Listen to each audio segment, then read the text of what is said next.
আল্লাহ তাআলার কুদরতি পা জাহান্নামের ভেতরে ঢুকিয়ে দিবেন।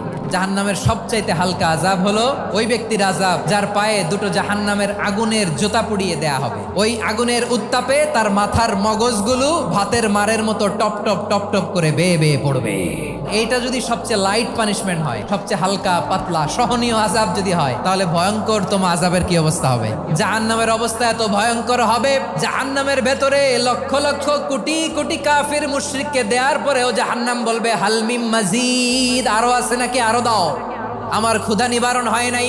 জাহান্নামে তো উত্তপ্ত হবে, জ্বলন্ত হবে, ভয়ঙ্কর হবে। জাহান্নামের এক অংশ আরেক অংশকে খেয়ে ফেলবে। আল্লাহু আকবার।